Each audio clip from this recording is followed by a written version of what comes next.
Malam guys, balik lagi sama gua Om Burhan sama Mas Gan di channel Kilas Malam.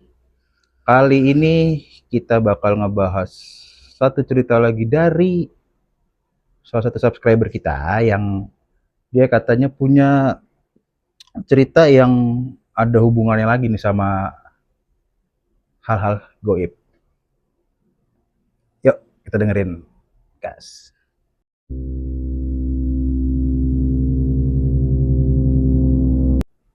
Hei, Deh, meneng baik, Hei. udah opening. Woi Mas Allah, assalamualaikum. Masya Allah. Ngapa? Ini kan bentar lagi ini perseri sama Nyonya. Gue lagi ngeliat chat-chatnya dulu. Gue ngedeketin doi. Cila. Mau nostalgia. Cekivir. Udah berapa lama sih lu? Ini anniversary Gue nikah berapa lama? Gua nikah itu 2025 2018. 7 tahun. 7 tahun ya? 7 tahun. 7 tahun Lama. lah. Ya kan. Jadi Ya, jadi ceritain ya, cerita sedikit ya soal gue bini gue ya. Dulu tuh gue temen SMA. oh, satu SMA. Satu SMA. Ya singkat kata, dia punya cowok, gue punya cewek, punya pacar lah dulu kan. Dan gue sama sekali nggak tertarik lah dulu sama dia. Secara dia kan punya cowok ya gitu kan. Dan memang ya beliau salah satu primadona sekolah lah. Ya kan. Boleh. Boleh lah ya. Jadi ya gue pikir ya beyond gue lah. Jadi gue nggak ngedeketin dia apa gimana gitu. Gak kepikiran lah. Aku kepikiran. Nah, suatu ketika gue ngeliat Instagramnya dia lagi, gue add terus gue DM, bla bla bla bla bla bla bla. Keluarlah jurus-jurus buaya. Biasa lah ya kan. Makanya gue baca chatnya dia kemarin tuh. Anjir gue malesin ya gue kalau gue yang jadi cowok. Tapi emang gitu ya, kadang Iya. kita nge-flashback apa yang sudah kita lakukan dulu, kayaknya ini najis banget sih gue dulu ya. Kayak gitu ya. Makanya gitu maksud gue.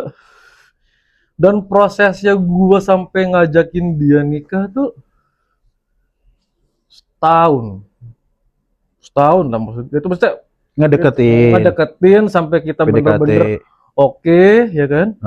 Kita PDKT gitu kan, kita cocok oke. Enggak ding. 6 bulan lah, sampai akhirnya gue 6 bulan itu mengiyakan bahwa oke kita jalan nih ke jenjang yang lebih serius gitu kan. Gitu loh.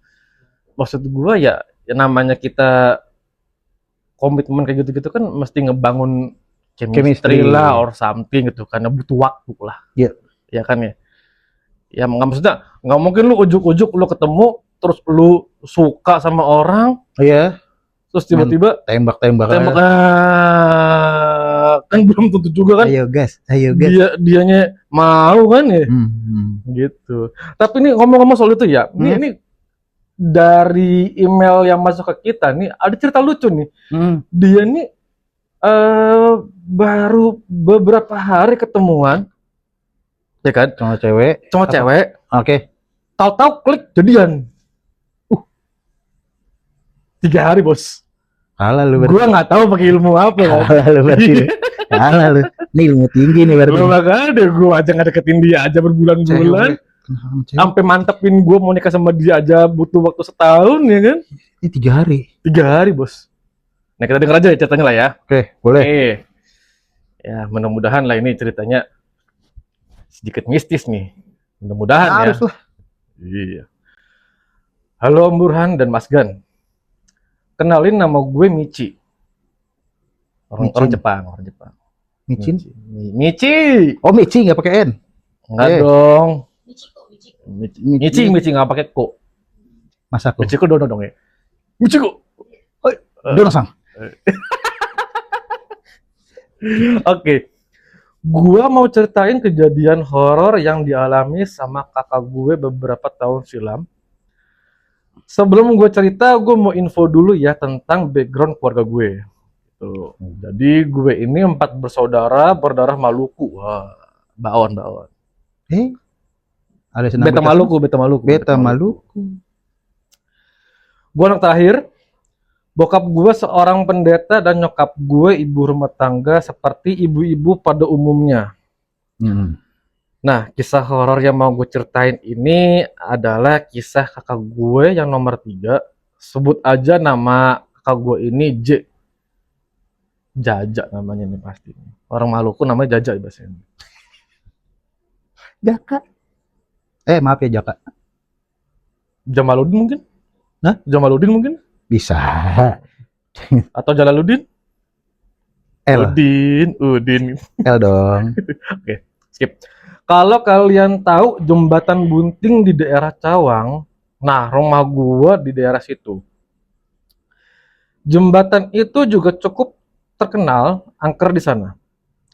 Kakak gue ini hampir setiap hari pulang subuh, malah kadang nggak pulang karena nginep di rumah temannya yang rumahnya nggak jauh juga dari rumah gue. Nggak kadang.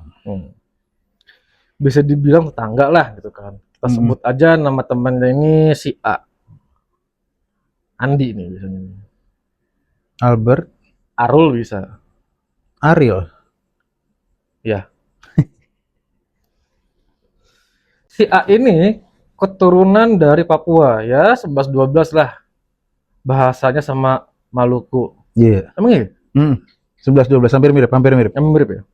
Jadi bini lu kan sama Maluku ya? Ada darah Malukunya kan? Iya, ada. Emang mirip. Kenapa kakak gue ini suka balik subuh? Soalnya doi demen banget main PS di rental PS. Zaman-zaman masih rental PS ya. Pokoknya kalau mau cari dia ya ke rental PS aja, pasti ada dia di situ tuh. Nah, suatu hari doi pulang sekitar jam 3 subuh lewat jalan biasa si jembatan Bunting itu. Nah, gak jauh dari jembatan dia ngelihat ada warung dan ada perempuan cantik di dalam warung itu. Putih, tingginya semampai, rambut panjang, hidung mancung, pokoknya aduhai lah. Tapi saat itu dia cuma lihat aja sambil ngomong dalam hati, cakep juga nih cewek. Biasa. Ini apa namanya? Love struck ya, bukan love struck apa ya? Love at first sight. Love at first sight kok love struck sih.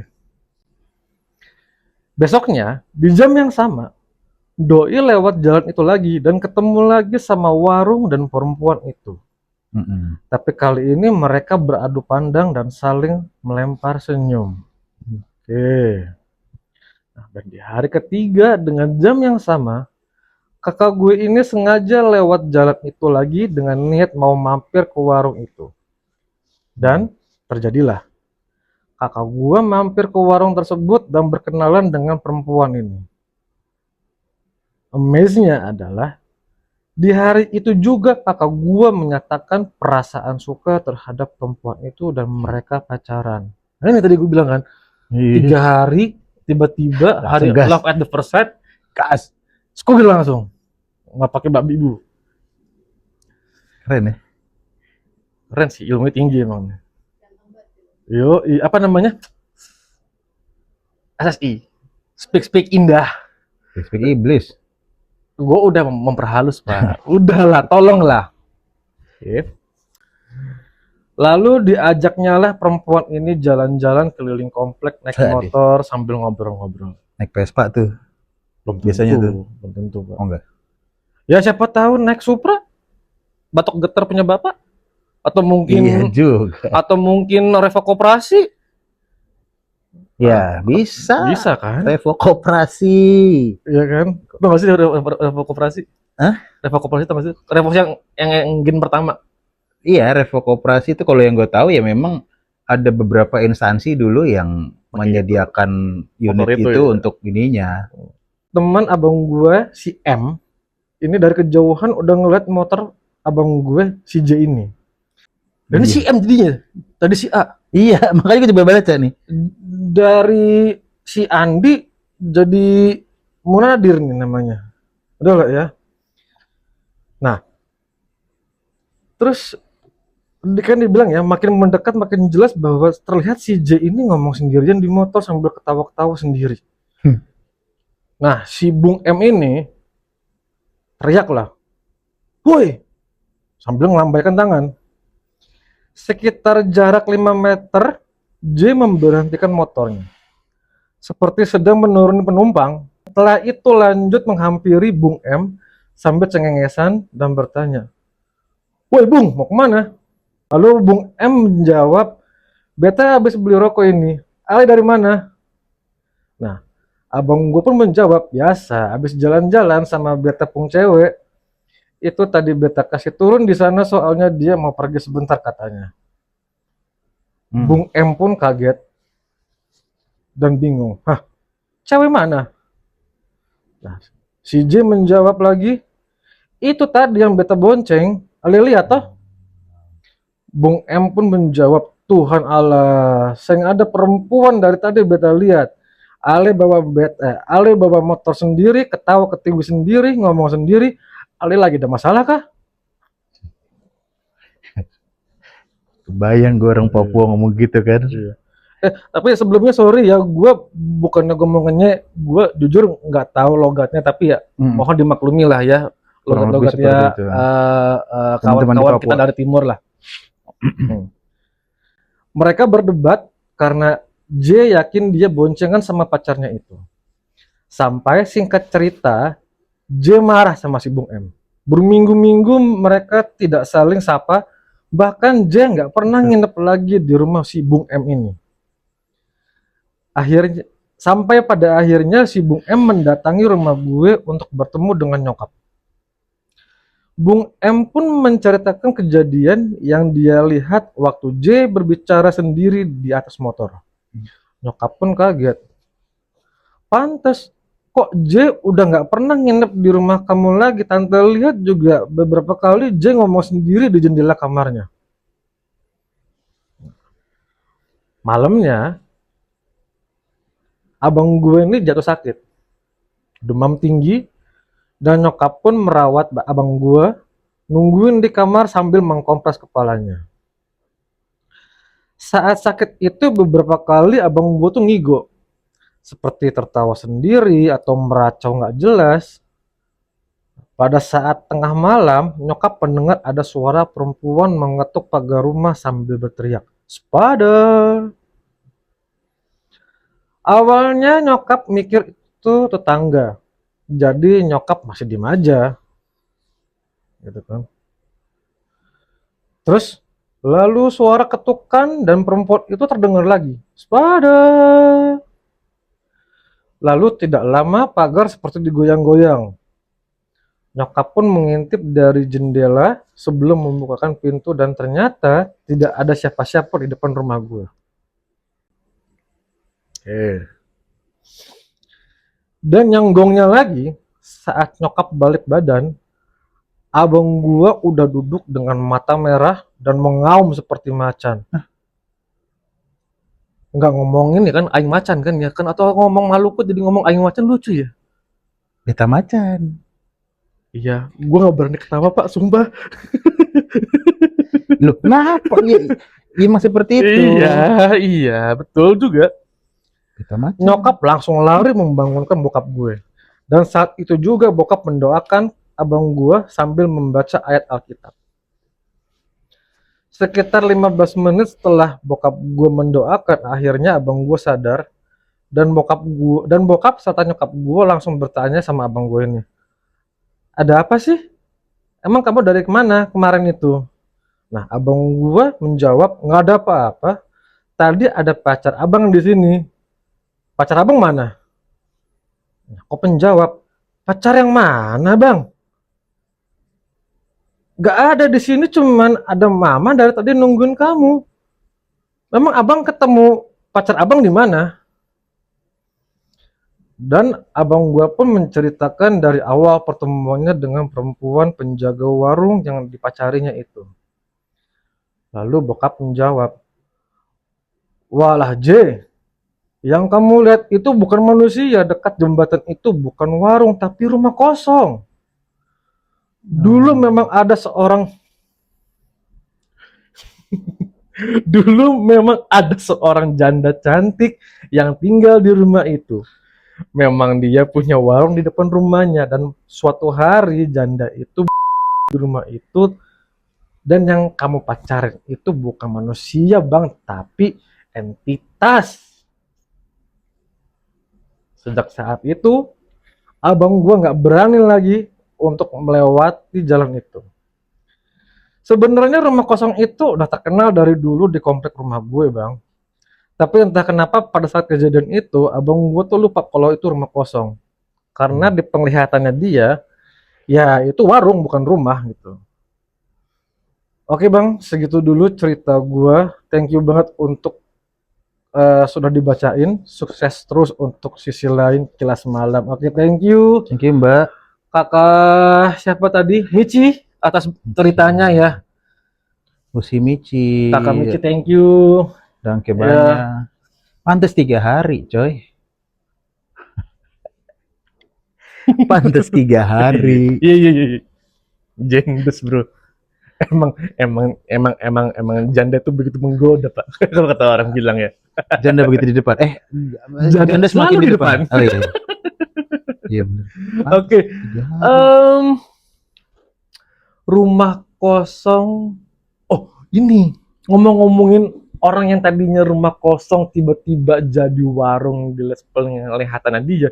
Lu inget gak sih dulu yang kasus rumah Pondok Indah? Ya sekarang tapi udah rata kan sekarang rumahnya. I know gitu kan. Yang katanya dia yang tidak itu nasi goreng. Sebuah rumah kosong tapi melihat rumah yang ya rumah layak pada Pondok Indah gitu loh.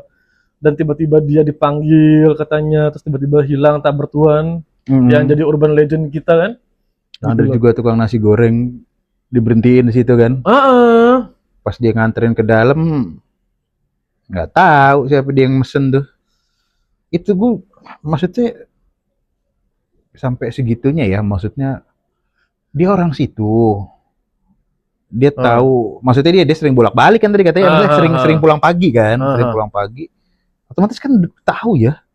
Kita nggak tahu, sorry itu saya kalau memang lagi keadaannya lagi nggak sadar atau mungkin banyak minum, kita nggak tahu ya. Kok bisa gitu ya?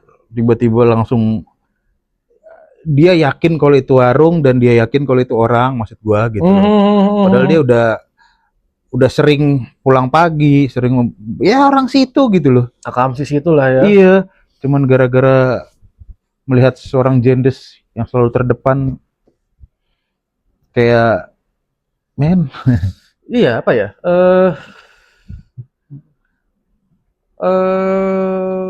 Fenomena seperti itu memang banyak yang diceritain sama orang ya, yang tadinya rumah kosong tapi tahu dibilang itu enggak kok, tuh bukan rumah kosong kok, katakanlah itu warung kayak rumah itu ternyata ada aktivitasnya apa gimana gitu kan. Atau mungkin kayak waktu pas ingat kalau yang cerita gua di episode yang pertama Kilas Malam gua, yang gua lagi mudik tapi rumah gua tuh kelihatan rame gitu kan. Iya. Ya mungkin kayak gitu kali ya kondisinya gitu. Juga ya. Ya tapi kan maksud gua gini coy, kalau dari cerita lo itu kan si security ini kan dia tidak tahu kalau memang kalian lo sekeluarga itu kan pulang kampung, mungkin dia nggak tahu gitu kan, ya itu wajar. Nah ini dia yang sudah setiap hari mungkin lewat rumah kosong, terus tiba-tiba suatu saat itu kan dia bilang pas lagi pulang pagi ngeliat ada jendes jam 3 pagi, bisa juga sih ya. Jaga warung mungkin kan? Iya.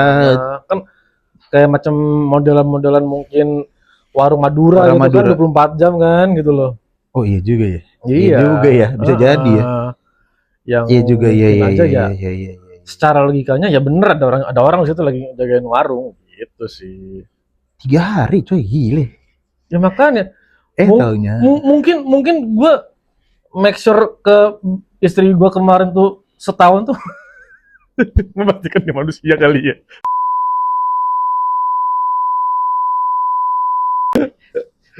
Iya nggak, maksudnya ya itu maksudnya lu kalau orang Jawa bilang mah disirep. Disirep tuh apa ya? Kayak di penglihatan lu dikaburin dialihkan dikaburin gitu.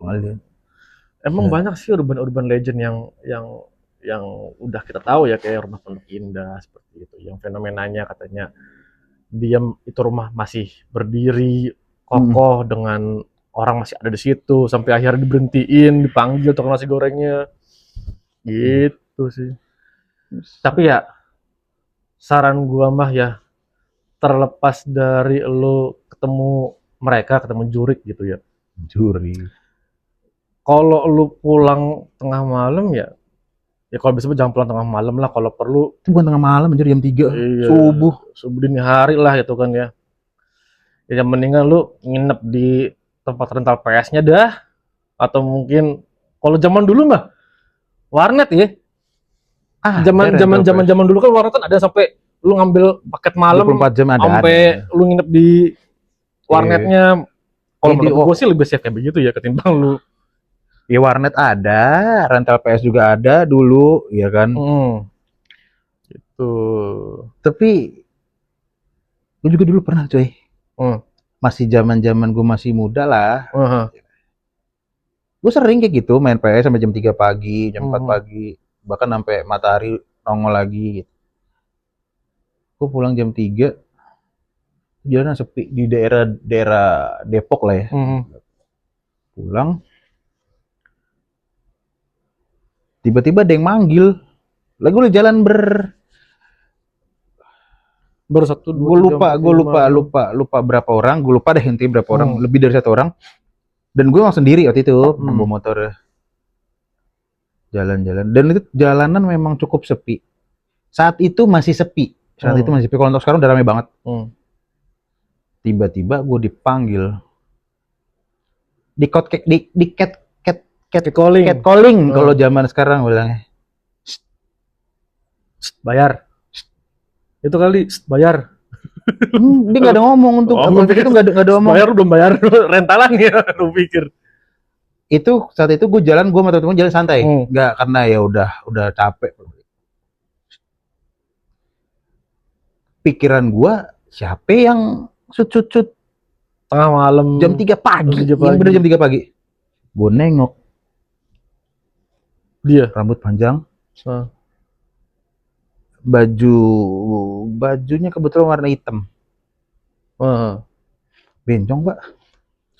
Kampret lah. Gue menebak itu sih. Tapi tetap bener ya. Nah, kembali lagi ke masalah urban legend ya. Urban legend. Urban legend itu banyak banget ya tempat-tempat yang banyak kisah-kisah menarik lah di sana gitu kan ya.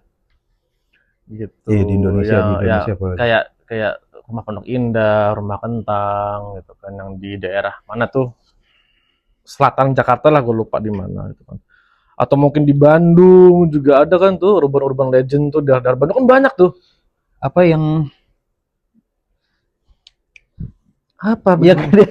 Yang kelihatan dari tol, pinggir tol, Rumah Gurita.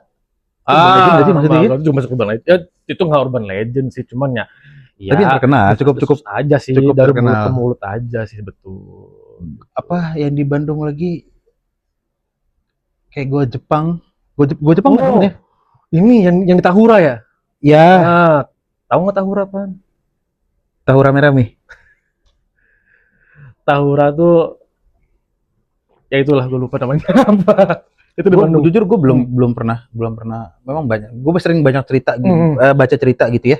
Soal gua Jepang sama dia ada 2 tempat. Katanya ada gua Jepang sama gua Belanda. Nah, gue belum pernah sama sekali ke situ. Dan memang dari berbagai sumber yang ada itu kuat banget aura magisnya kan. Ya karena secara di situ pembantaian massalnya gila-gilaan. Hampir semua orang yang sedang melakukan apapun itu, wisata ke sana atau apapun ke sana itu pasti mereka bakal dapat gangguan. Hal-hal magis lah ya. Apalagi kan kalau nggak salah di salah satu gua itu ada pantangan yang nggak boleh lu sebut biar lu tuh aman gitu. Iya, di setiap tempat gitu. Nanti lah sampai sometimes kita akan bahas soal itulah. Nah, ini kayak cerita kedua. Tuh ada hubungan, ada ceritanya nih di sini tuh. Iya, ini dia. Emang di sana tuh iya banyak cerita lah gitu lah. Ini apa nih cerita ini? Gimana cerita ini? Ini berhubungan dengan gua Jepang ini ya. Kayak kita bacain dulu ya. Boleh. Hai, kenalin nama gue Dara. Hai Dara. The Virgin. Enggak pakai The Virgin. Iya, gak ada memang. Gue mau cerita kejadian mistis yang gue alami pada saat gue duduk di bangku SMA. Tepatnya saat gue kelas 2 SMA. Jadi gue tuh sekolah di sekolah swasta, di mana yang mayoritas murid-muridnya beragama Kristen. Betul. Sekolah gue tiap tahun pasti mengadakan retret. Nah, sorry. Retret itu apa sih? Retret itu kalau di gua di agama gue itu seperti lu apa ya namanya ya? Itu apa kayak pendalaman religi gitulah. Intinya gitu loh, kayak gathering, bukan gathering juga. Kalau gathering kan emang intinya buat have fun. Kalau ini lebih ke buat pendalaman tentang agama, religi gitu loh. Jadi kita ke satu tempat gitu lah kan gitu. Apa ya bahasanya ya? Ya seperti itulah kurang lebih ya. Mungkin kayak semacam study tour tapi ya. Tujuannya untuk religi agama. Seperti itu. Kayak gitu. Semacam wisata religi gitu enggak? Betul. Iya benar. Iya benar. Wisata religi. Iya. Itu retret. Oke, lanjut. Tapi pesertanya biasanya hanya kelas 1 dan 2 saja. Oke. Karena diadakannya saat anak-anak kelas 3 sedang persiapan lulusan. Oh, iya. Berarti kayak semacam ngisi aktivitas kayak meeting gitulah ya. Oke. Pada tahun itu retret diadakan di Bandung. Di mana kita acaranya 2 hari 1 malam saja. Rundown acaranya dari sekolah kita langsung menuju Bandung dan berwisata ke Gua Jepang dan Gua Belanda. Karena kedua gua itu memang lokasinya berdekatan. Kami tiba sekitar jam 10 pagi dan semua murid diarahkan untuk menelusuri goa.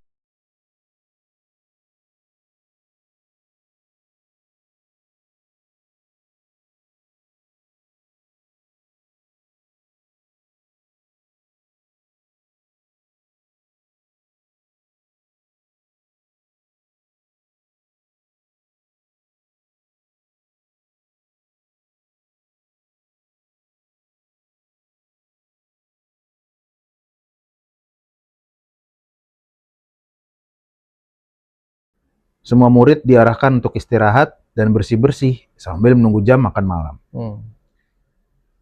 Di jam 6 sore, sebelum makan malam, semua murid diarahkan untuk berkumpul di lantai 2. Jadi, di lantai 2 ini memang ada space, ruang tamu yang besar.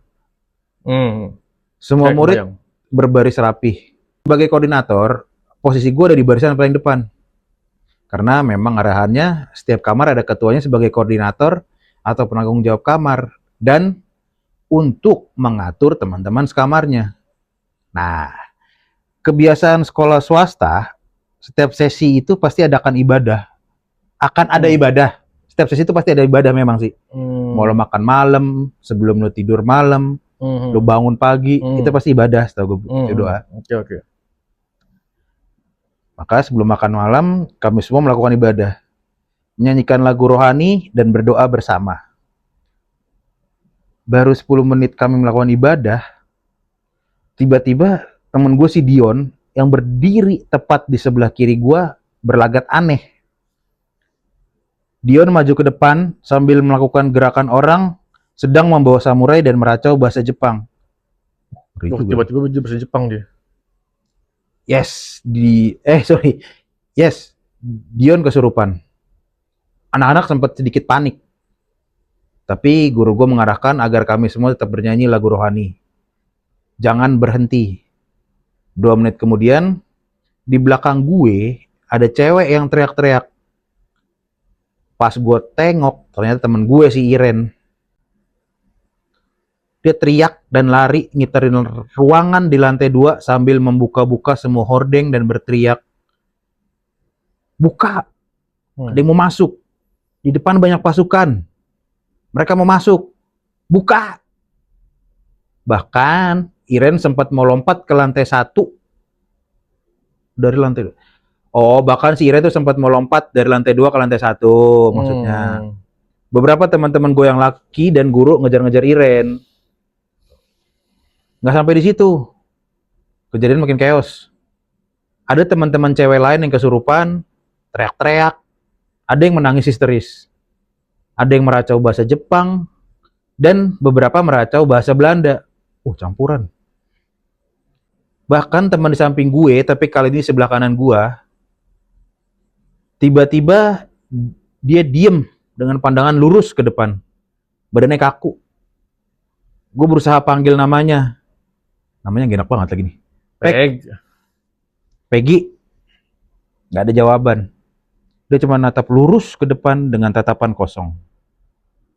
Gue langsung manggil guru gue dan nunjukin teman gue ini, mengisyaratkan kalau Peggy ini kesurupan juga. Guru gue langsung nyamperin dan nutup mata Peggy dengan tangannya. Peggy pun langsung memberontak dan teriak marah-marah. Kejadian kesurupan massal itu berlangsung cukup lama. Kurang lebih hampir 2 jam. Beberapa murid yang sadar diamankan masuk ke dalam kamar. Karena guru kami khawatir kesurupan ini bisa nyamber satu sama lain. Gue termasuk salah satu murid yang sadar dan tidak mengalami kesurupan itu. Ada beberapa guru yang langsung ngabarin penjaga villa dan minta bantuan. Sayangnya, saat itu gue diamanin di kamar, jadi gue nggak ngeliat gimana proses pembersihannya sampai teman-teman gue yang kesurupan ini sadar. Cuma, besok paginya, saat keadaan sudah membaik, gue diceritain sama guru gue, ternyata kesurupan massal itu terjadi karena ada beberapa teman gue yang mengacau saat di gua Jepang dan gua Belanda. Mereka ngambil buah-buahan sajen yang ada di sana. Lah bahkan sampai ada yang ngacak-ngacak sajen di dalam gua itu. Ya, nggak tahu benar apa enggak. Karena guru-guru gue itu juga dapat info dari orang yang ngebantu pembersihan saat teman-teman gue kesurupan. Oke. Pesan gue adalah, kalau kita ke tempat baru, jangan macam-macam deh. Permisi-permisi gitu, jaga sikap dan omongan. Ya, saling menghargai aja sama alam masing-masing. Oke, segitu dulu aja cerita dari gue, Bang. Semoga cerita gue ini cukup horor buat pendengar sisi lain Kilas Malam. Oke, thank you. Siapa nih namanya? Mbak Neng Dara. Ya, Neng Dara. Ya, Neng Dara. Anjir nih ceritanya langsung kebayang sama gue gimana chaosnya di villa itu ya, sampai gue nggak bisa ngebelokin lu nih ceritanya nih. Tapi intinya gini ya, buat teman-teman di luar sana gitu ya, kemarin itu ada bukan kasus ya, mungkin lebih ke ada anak muda, dia lagi naik gunung. Terus di tengah jalan dia melihat ada satu pohon yang kasih sajen. Ya gue nggak tahu ada di otaknya dia itu apa ya gitu. Si sajen itu dimakan. Dimakan. Iya, ya alhamdulillahnya sih nggak kenapa-kenapa, gitu kan.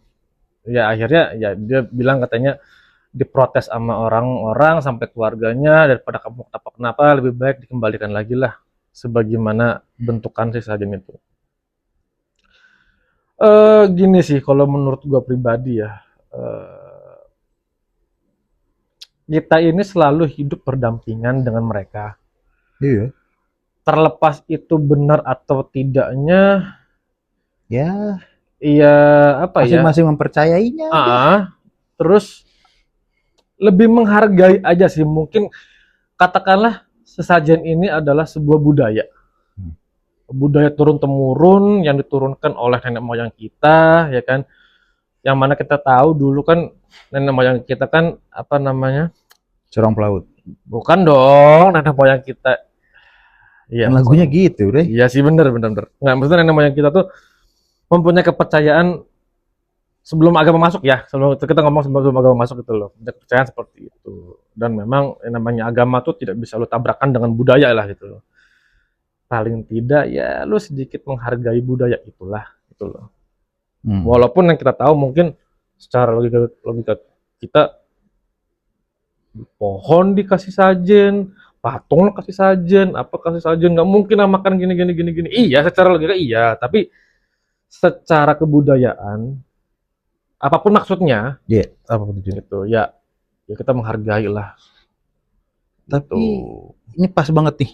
Kemarin gue baru baca sebuah bacaan lah gitu ya, atau gue lupa dari lagi-lagi dari Instagram mengenai sesajen. Itu dari dulu gue selalu bertanya-tanya, gue selalu nanya nih dalam hati gue. Gue juga punya beberapa teman gue yang teman-teman gue yang berasal dari Bali, dari apa orang teman kita Hindu ya. Mereka kan juga berdoa dengan menggunakan sajen. Banyak di kepercayaan masyarakat itu kan kalau sajen itu sebenarnya tidak boleh dimakan oleh manusia. Tuh. Yang kita tahu ya. Karena untuk mereka lah ya. Tapi suatu hari gue pernah main di rumah temen gue ini. Beliau ini dia teman-teman kita yang orang Bali ya, yang teman-teman kita yang Hindu tuh, mereka ini kan agamanya kuat banget ya. Mereka benar-benar budayaannya kuat. Wah, parah gitu. Maksudnya gue aja sampai ketika gue main ke rumahnya dia tuh gue kayak, wah gila ya, keluarga ini tuh bener-bener taat banget gitu kan. Nah suatu saat mereka sembahyang lah, gue masih di situ, gue nanya, gue gimana? Maksudnya apakah gue pulang aja atau gimana? Nggak apa, lu sini aja, nggak apa, gue sembahyang dulu sebentar gitu kan. Mereka sembahyang, mungkin teman-teman yang nonton nanti yang beragama Hindu mungkin bisa mengafirmasi lagi kalau memang di setiap ruangannya itu mereka ada persembahan lah gitu ya. Kita mungkin betul persembahan lah ya. Ya, gue nggak tahu. Gue nanya ke dia nih, bro, gue pengen tahu dong itu boleh nggak sih gue makan? Dia bilang boleh, tapi nanti ya setelah gue selesai sembahyang. Betul. Oh berarti boleh ya? Nggak apa-apa lo makan aja. Itu orang lain boleh makan, tapi untuk gue yang menyerahkan itu, melakukan itu nggak boleh. Oh, I see. Gitu kan. Dan ya udah setelah itu, karena itu gue masih cukup muda, masih SMA, jadi masih agak frontal, ya udah gue makan kan. Dan ya puji Tuhan nggak kenapa-napa, karena memang niat gue nggak ada niat jelek. Ya emang gue bukan niat konyol lah. Bukan niat konyol gitu. Dan waktu gue SMP, gue juga ngadain, bukan, ini retret. Kalau gue SMP itu perpisahan lah. Sekolah gue ke Bali. Ih, kelas lu ya ke Bali ya? Iyalah. Anjir. Emang sekolah mana sih nggak ngadain? Tapi FYI ya, FYI aja. 36 tahun gue hidup, gue belum pernah ke Bali. Serius li. Gue belum pernah ke Bali. Jadi tahu Bali ya dari saudara gue, dari film, dari YouTube, dari apa, ada teman-teman gue gitu. Jadi gue walaupun belum pernah ke Bali, tapi kebayanglah suasana dia seperti apa di sana, di luar dari gemerlapnya kehidupan di sana ya gitu loh. Serius li? Beneran, gue nggak tahu. Gue ke Bali tuh dulu tuh udah kayak, ya gue pagi makan di Jakarta, siang gue harus ke gila. Kalau kata siapa? Sastra Silalahi, shit. Gitu. Culture banget gue dulu. Jadi gila culture. SMP gue ke Bali itu perpisahan. Adalah acara itu nginep di suatu daerah, gue lupa namanya. Namanya bocah masih SMP ya. Kan ada jam malam, jam sekian nggak boleh keluar, jam sekian ini pokoknya ada jamnya lah, ada rundown acaranya kan. Jadi kita maksimal jam 10 kita sudah ada di villa semua. Itu nggak boleh karena memang rundown acara atau nggak boleh sama penduduk setempat? Dua-duanya. Oke. Dua-duanya. Karena ada beberapa yang tahu ya. Lagi-lagi walaupun gue belum pernah ke Bali, ada memang setempat. Ya di mungkin sini jangan keluar malam ya Iya. atau apa gitu kan. mungkin rundown acara itu dibuat berdasarkan warga lokal sekitar mungkin ya. Menghormati mereka. Singkat cerita, kita berlima, seingat gue berlima kita keluar. Iseng aja pengen tahu Bali di waktu malam seperti apa. Cuman ini Bali bukan Bali yang Denpasar gitu-gitu ya. Seingat gue bukan deh, maksudnya agak jauh. Kita jalan iseng. Suatu ketika itu ngelewatin satu rumah yang depannya tuh ada Sajen ini. sajen. Persembahan lah, sorry. Persembahan itu ada buah segala macam. Sama temen gua ditendang, buyar, bar. Nah itu tuh yang begitu itu tuh. Kan katanya bener gak sih? Apa jadi kenapa-napa gitu? Tadi dulu nih, ini gua nggak tahu ini ada sambung menyambungnya atau enggak, gua nggak tahu. Ditendang sama dia, buyar. Gua karena gua di situ sudah tahu ya, maksudnya ya ini sesajen persembahan ini memang untuk sembahyang gitu kan, bukan untuk dihancurkan tadi apa. Gue rapiin yang masih bisa dirapiin, gue rapiin, gue balikin tempatnya kayak itu, gue inget buah jeruk, gue balikin segala macam. Udah, saya jalan, kita pulang. Besok paginya, nih bocah gue nggak tahu gimana ceritanya. Dia tuh naik ke, jadi villa gue itu lantai 3 dan setiap lantai itu ada atap gitu loh, atap genteng. Lantai 3 apa 3 lantai? 3 lantai. Nah, beda nih. Ya, sorry 3 lantai. Nih orang gue nggak tahu ngapain, tiba-tiba dia tuh mungkin mau jalan ke seberang, kamar seberang kali ya, cuman lewatin genteng itu tuh. Nah, gue juga nggak ngerti. Gue nggak ngerti dia ngapain nih bocah. Naik genteng gitu. Iya. Mau ke kamar sebelah. Gue nggak tahu ngapain, namanya masih bocah. Epleng ya. Gitu kan. Nah, suatu ketika dia lewat, dia nggak ngelihat itu ada genteng yang pecah. Oke. Keinjak lah sama dia, sobek setengah telapak kakinya. Sadar tapi. Maksudnya sadar gimana? Maksudnya pas sobek itu ya namanya orang kesakitan lah, sadar gitu loh. Langsung balik. Jadi dia nggak sempat nyebrang ke kamar sebelah, dia langsung balik. Dia turun pas ketika gue lagi masuk tuh kamar. Gue mau manggil mereka, maksudnya mau ngumpul, masih ngumpul lagi. Dia sudah duduk di lantai, mukanya udah putih, udah pucet mukanya. Artinya sini udah sobek, udah gede, udah darah di mana-mana. Tuh kalau ada gue tuh gue udah gitu kali ya. Iya, untung gue belum kenal lu waktu itu gitu loh. Mungkin kalau ada lu di situ pingsan kali. Dah, akhirnya ditetesin, bukan ditetesin malah disiram pakai arak Bali. Wah, teriak. Satu hotel denger. Pasti. Teriak. Itu sobek, udah kita bersihin. Lu kenapa? Gue bilang. Iya, gue lagi pengen main ke sana, dia bilang. Gue ngeliat ada genteng pecah. Ya mungkin dia ngerayap-rayap kakinya begitu-gitu kan. Ya sobek udah, bilang. Kata gua, lu kemarin ngapain semalam? Ingat nggak lu yang lu tendang tuh namanya Sajen? Kena kan lu? Nah, cuman gua nggak tahu ya namanya masih. Maksud lu kenanya gara-gara itu akhirnya kaki sobek gitu? Iya, gua nggak tahu nih bener pengaruh itu kah atau apa, gua nggak tahu kan.